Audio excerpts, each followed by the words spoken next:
Information Station 1370 WOCA. Ocala.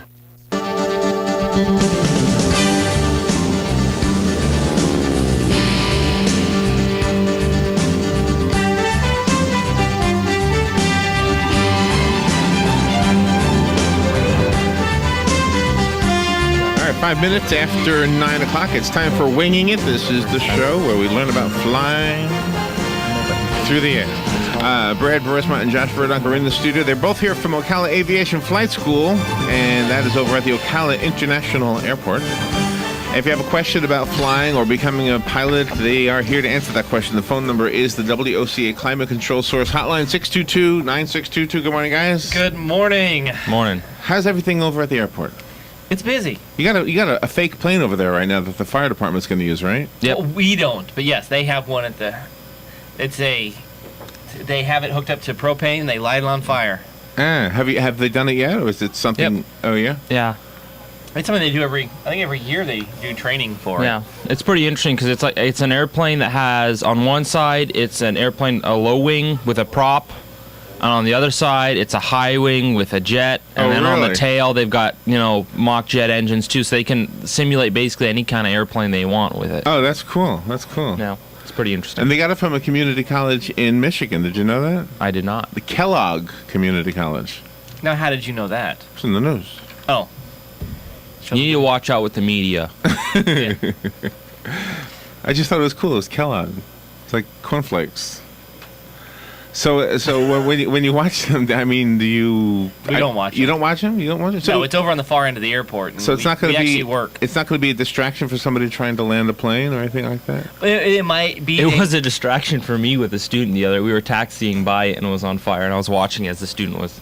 And Yeah. did he know it was a training, or did he think? Well, he asked me what was on fire. Oh, And I said geez. it's a training thing for the. I mean, there was that was- there's about 8 fire trucks around it, so And it was still on fire. yeah. Wow. So that's usually a good point to. Well, it's a good thing that they release that to the news media. Otherwise, one of our news correspondents might report, "Hey, an airplane's on fire at the airport."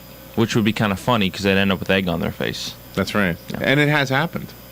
There's been like for example, when a TV show was in production, and I actually saw this one where the helicopter news team spotted a crashed airplane in the road.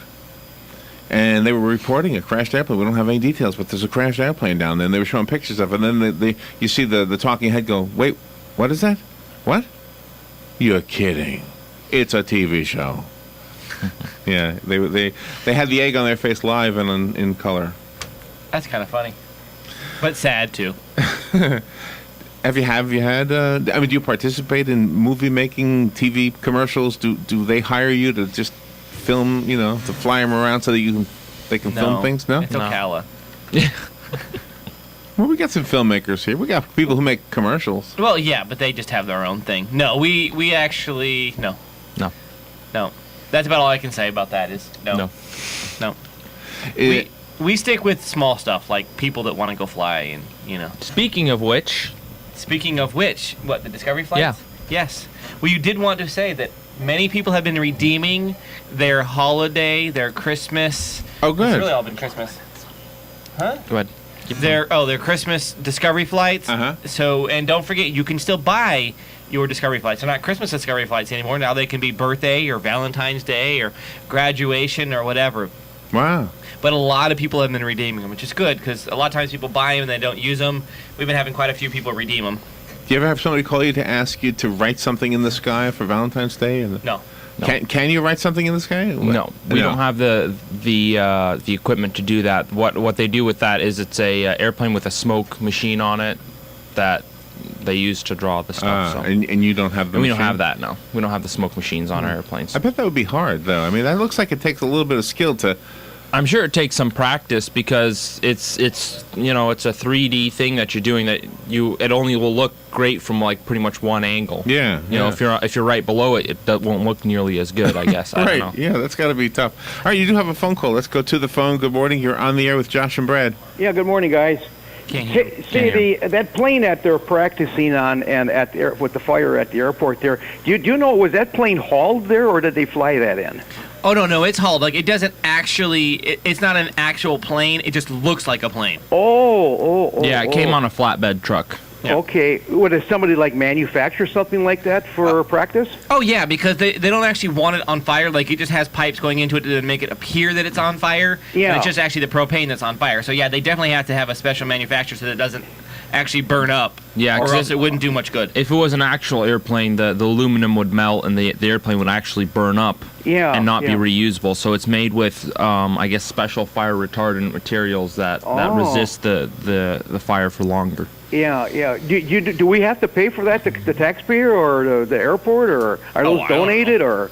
Oh, I'm sure. Well, I'm sure that somebody has to pay for it. Yeah. I mean, as far as borrowing it, I don't know if they borrow it or pay to use it, but it's fire training. Yeah. So that's paid for by whoever. I mean, if we're paying the fire department, or I have no idea, honestly. Yeah, they probably they probably use it for training, and then they ship it off somewhere else, probably then, huh? Yeah, exactly. Yeah, it's interesting. I'm trying to get over and see. You don't know if they're going to be doing that today or not, huh? No idea. Don't really know much about it. Just drove past it and saw it. Would anybody at the airport, if I called, know, or?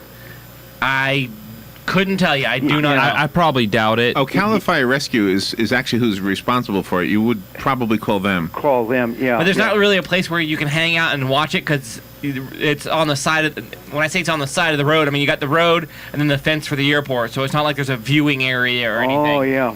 You just have to be lucky if you drive past it when it's on fire. Yeah. Do you know? Is this the first time they've done that? No. They usually do it every year. Oh, I see. Yeah. So it's a regular training class. Yep. Yeah.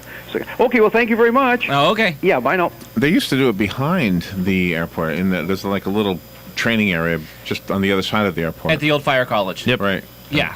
They used to do that over there, but now we got the big taxiway area where they can do it, so it works out well. But we have a lot of times the fire and rescue and all them. They will come out, and we actually do training with them on our planes, just about things to watch for if you come out, because they have to respond to incidences at the airport, and sometimes it's not a big ball of fire, but the plane is just on the ground, and they respond. And so we actually went through about stuff to watch for, like don't walk in front of the prop. If you're going to walk in front of the prop, make sure the plane's turned off and the keys out. My goodness, that kind of stuff. So it's actually very good because a lot of them had never been around smaller planes before. They've been done training around big planes, but never small planes. Yeah. So it was one of those we talked about. Okay, this is where the fuel is, and this is how you do this, and so it's good. They really work on trying to make sure they know about everything, every situation. Yeah, there's really a lack of knowledge about general aviation with law enforcement and first responders that's being worked on through a couple different incidents that have happened, in the past with law enforcement and the first responders not really knowing how to deal with the smaller private airplanes. Yeah, well, it's a good thing to train for it then. All right, good morning. You're on the air. Say, I was Bruce. I wanted to check on something. How come in private planes, I've been flying thousands of hours, and I've never seen private planes catch on fire from electronically or electrical things? I don't ever remember of a small plane just catching fire on itself like some of the large planes do, and they have fire on them. How about explaining why the small planes very seldom have electronic problems as far as fire is concerned? Okay, I'm thinking I was hearing there was a really, really bad echo on your phone. It sounded like you were asking why don't they have very many electrical fires on smaller planes, like our kinds of planes.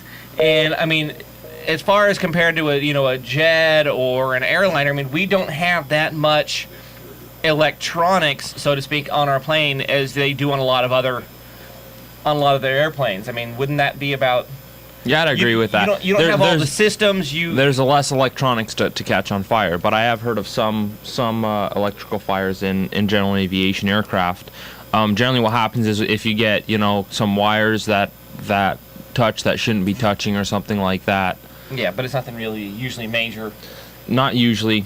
Yeah, there's just so little in an airplane that's going to be electronic. I mean, you have your steam gauges and your gyros and everything, and that's not. Yeah, I mean the thing with the airline is you got to think they've got all their cockpit stuff, and then we got all the lights and the call buttons and everything that's all around the passengers. The TVs. Yeah, we don't have all that fancy stuff. So that adds a whole lot of risk as far as your electrical system goes. So I'm thinking we answered his question. I'm hoping so. Yes, and it's good that we don't have very many electrical fires because that would make people not want to fly. Yeah. And people do want to fly. Yeah. And yeah, And Yeah, I had a point, but it left. It happens sometimes. And by the way, just to address the echo, that's the radio's on at the caller's location. So for the callers, if you just turn off your radio when you finally get to talk to Brad and Josh, it'll prevent that from happening. Oh, well, there you go. Yes. The notice to turn off your cell phone when you get on a jet. What is that for? Why can we not have them turned on? The reason being is because obviously one cell phone on isn't going to bring down a jet. Okay, well, it's not going to bring down a jet. No, it's not going to cause that many issues. 200 cell phones on might, and the big thing is that they don't know. There hasn't been sufficient testing done. Oh, really? To know, what kind of electronics. Oh, what kind of electronics, do have issues with the avionics on the airplanes and which one don't.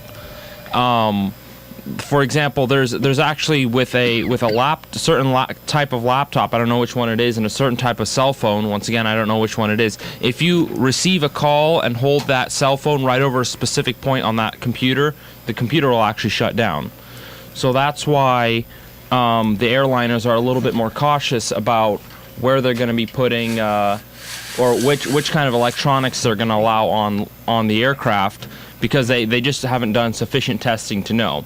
Now, the big thing that you're seeing in the media is people are thinking, well, my one cell phone's not going to bring it down, so I'm not going to even listen to the flight attendant. Got to realize, when you disobey a flight attendant on an airline, that is a federal offense. And it doesn't matter what the instruction was, or for whatever reason you didn't do it. Disobeying a flight attendant on an airliner is a federal offense, and you can go to jail for it, even if it's over something as simple as a cell phone.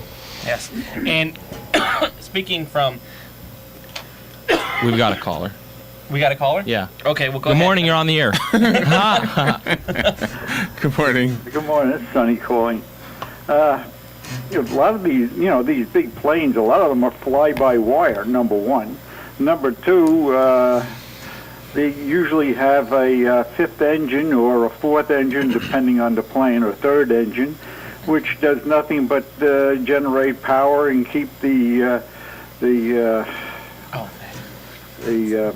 system, the cabin systems working.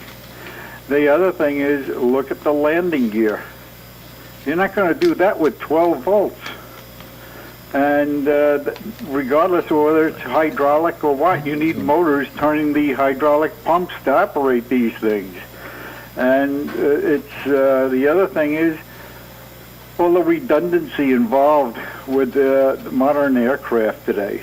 So the fact that they're using different voltages than we would normally expect in a plane, the fact that the various components are so complicated, plus their weather systems and other electronic systems that we probably don't know everything on there. They have radar, naturally, all this other good stuff.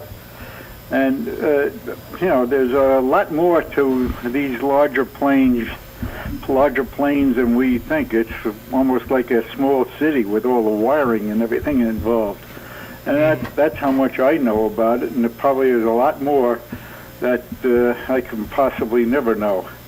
But anyway, that's why maybe sometimes they do have a fire, because it could be one of the redundant systems have gone afoul due to wires crossing or whatever. Yeah, there is a lot more electronics in the airplane, like you said, a lot more systems and stuff like that, and with that, there's more chance of something going wrong. Now, keep in mind that it's very rare that things go wrong electronically in these airplanes. The third or fifth engine that Sonny was referring to is called an APU, or auxiliary power unit, and this is basically a small jet engine that they run when they're on the ground.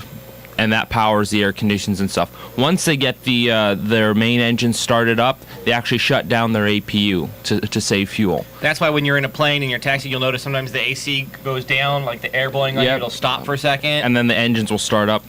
And then all of a sudden kick back on. And they're not trying to torture you, they're switching over. Yeah, it's also, when you first get on the airplane, you're getting on, you'll kind of hear it's it's kind of almost like a ringing noise as you're sitting down, you're getting your seatbelt on, you're putting, you know, that's your APU that's running. And then as they push back from the gate, you hear that go away, and then you'll hear the engine start up. Oh, wow. So what they're doing there is they're shutting off that little jet engine. It's really the jet engine itself can be as small as about 12 inches around, or even Really? smaller, like 6 inches diameter. Wow. They're very, very small things, but they generate enough power for the systems on the aircraft while the aircraft's on the ground. Oh wow, that's pretty cool. And I can remember. I haven't flown in a long time. I was at the airport last week though. Took a nephew down to Tampa, and wow, things have changed a lot at the airport. Yeah. All right, the phone line is ringing again. Let me take another call. Good morning. You're on the air with Josh and Brad. Good morning. I worked at Sikorsky Aircraft making helicopters. One time they had some type of a sponge filter in the gas tank that's supposed to help when they, have a problem. Do they have that in the big airlines?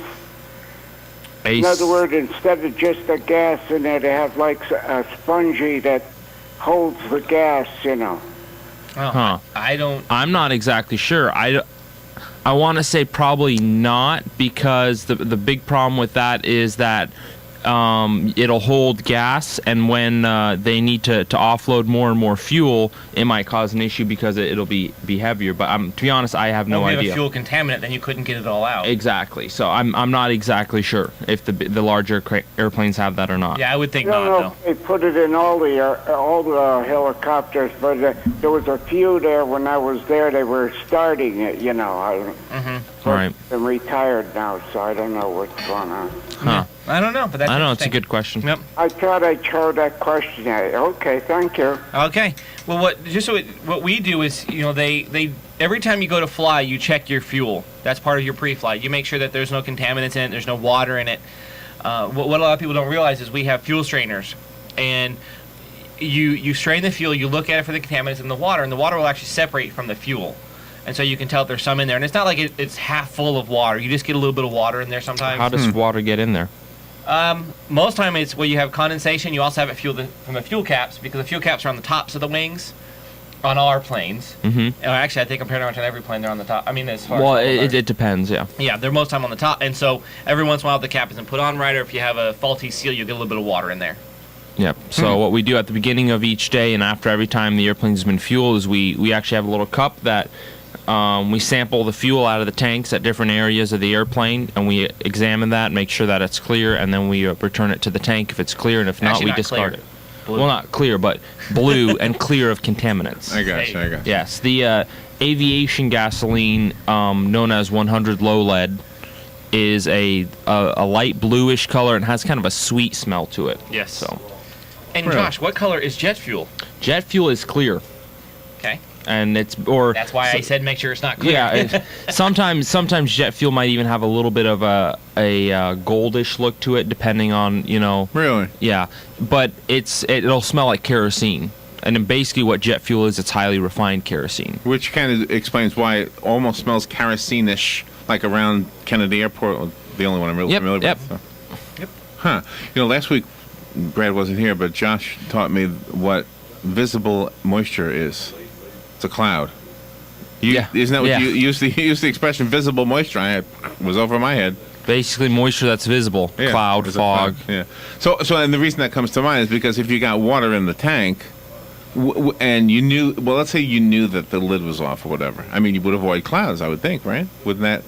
Isn't that how the moisture gets You in mean there? you knew the lid was off and you're flying You around? shouldn't be flying around without the lid on. Well, don't you have to land first to put it back on? You land very quickly. Yeah. Because I'm not worried about moisture getting there. Fuel's going to go out that hole. Oh, okay. Yeah. Yeah, you will lose all your fuel if you keep flying with that. They don't generally come off. No, A lot of times it's not screwed down quite tight enough, and it can just get a little bit can get in there. It's not like it fills up with water. You just get a little bit, even a couple of drops in there. You just want to make Yeah. sure you get it out. When you strain it, it'll come out this fuel strainer. Yeah, because it always goes to the water always sinks to the bottom of the tanks. So that's it's why heavier. we sump out of we sample out of the bottom of the tank so we get the water out. And if there's a little bit of water, then you sample again until you get no water in, Oh, wow. in your sample. Yeah, I'm guessing it's true for cars too. I'm guessing there's water at the bottom of our tanks. It probably gets in there somehow. Yep. But it tends to be a little bit less critical with car engines and stuff like that, if you get a little bit of water that goes through there, you might get a little engine hiccup or something like that. With an airplane, it can be much more serious. Where you don't want an engine hiccup. Yeah, you don't want an engine hiccup. So do you do like petroleum companies sell like, you know how we can buy like supplements for our fuel, like STP gas treatment, things like that? Is there such a thing for airplanes? Not that I'm aware of. No. No, you shouldn't be putting any kind of additives or anything into your plane. Just whatever, however it comes, you get it. Yeah, that's what you want. Is it expensive, gasoline for a plane? Well, ours, Yes. It's How much? $6.86 a gallon right now. For aviation But that is gasoline. down. It was up at $7.40s, so it fluctuates greatly. And it depends on also where you're buying it. Yeah, sometimes you can get it for as low as 5, and other places it's 9. How many gallons typically are used in a Discovery flight? Well, the airplane burns on average 8 gallons an hour, so you're looking at 4 gallons. Yeah, 4 to 5, because sometimes Yeah, depending on what kind of maneuvers you're doing. depending on what power settings you're at and everything. Obviously, at full power, you're using more fuel than you are during Wow. cruise or something like that. So when you were selling that Discovery flight for $50, you were Losing money. We're losing money, yeah. Yeah. Because you got to pay for the fuel, the pilot, the plane. Yeah. Yeah. Wow. So $100 does nothing. I mean, that's just No. that's just a way to introduce us to what you do. Exactly. Yeah, we basically don't get anything. We don't make a whole lot of profit on a Discovery flight. But the idea is we get people excited about flying, and certain people we get, we were able to encourage them to start their flight training. Right. Well, and that's kind of why I was reluctant to do it when I knew that I wasn't going to take that path. I mean, in our case, I guess for Robin and I, we had a different thing we could offer you just by talking about it, because we do the radio show. Yeah, but see, that's the other thing is even if you have somebody that's not wanting to learn to fly it, they're just really excited about doing it. We're fine with that. That's something that the instructors get to do. They get to have fun with, but also that person may take some. May tell somebody else. We've had it where we had one person. We had one person that was not interested at all, but he got his entire family to come out and do it. And that's true. Yeah. Yeah. So it's okay. We like to do them. Yes. Was that for us? No. Okay, good. So I'm going to tell my story back a few minutes ago, because we were talking about the cell phones and everything being on. Right. And Kevin, who was here last week, and I have a compass in my office, and we took his cell phone and just put it close to that compass, and that compass started moving just with one cell phone. Really? Yeah. So you see how it can affect. Oh wow! You So know, it could affect the navigation equipment. Yes. It could, and the big thing is that the big thing is they haven't done enough testing to know.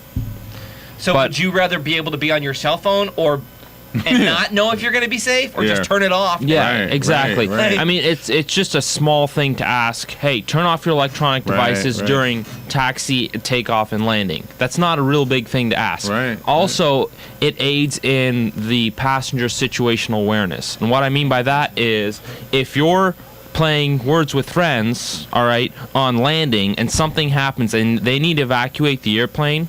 All right. If you're not paying attention, because you're playing your Words of Friends, it's going to take longer to evacuate that airplane, especially if you got half a dozen people playing Words with Friends. Same thing. Yeah. Which is what Alec Baldwin got in trouble for. Well, yeah. Right. Exactly. And then he's, what's the big deal? The big deal is, it's safer it's the same reason why they have you put up your seat back and tray tables before landing, because with the tray tables down and the seat backs down, it's harder to clear the aisles in case of an emergency. Okay. And it's also the same reason they have you raise your window shades so that you can see outside. Is there a fire out there? Do we exit through this side of the aircraft or the other side of the aircraft? Wow. He was a big baby about that, by the way. He was, Alec yeah. Baldwin. All right, this is probably your last call of the show. Good morning. You're on the air. Nobody. I guess they didn't want to wait. Okay, good. So now I can add something. I guess I was being too long-winded. The other thing is when he was saying about you're not paying attention, at the beginning when they're giving you all those safety rules, although they're really goofy and you know how to put your seatbelt on, they have to make those announcements. And if you're on your cell phone, then you're not going to be paying attention to their safety announcements that they have to do. That's one of the things is people get. You fly all the time. You know how to put your seatbelt on. You know if the oxygen drops to put it on yourself. But first off, some people have never flown and they don't know those rules. But even if you've heard That's of them, right, yeah, they that's have to tell them anyway. And there are people that do not know about oxygen coming out of the roof. They go, wow, I didn't know that. That's right. They say, why do I have to do that? And so they need to be able to hear. And so if you're talking on your phone, if you're playing games and doing all that, they can't pay attention. Yeah. Well, that So and you've got to think about everybody else. yeah, that and just remember that, you know, it's not that much of an inconvenience to honestly turn off your phone and put it away until you get up in the air or whatever. The big thing is, remember, it's more about the big issue people are having is, well, they're making a big issue of taking people off airplanes when they don't comply. Well, if you let people start getting away with not complying with some of the flight attendants' commands, you know, then they're gonna, you know, where's the line drawn? That's right. Good points. Really good points. Give them an inch, give them a mile, right? Yep. All right, where do we call if we want to get flying instructions? How do we get a hold of you guys? You just call Josh or myself or any of the guys there, 861-7484. You can also go to ocaliaviation.com and get information there. Okay, all right. Thanks, guys. Thank you, sir. We'll take a break and be right back.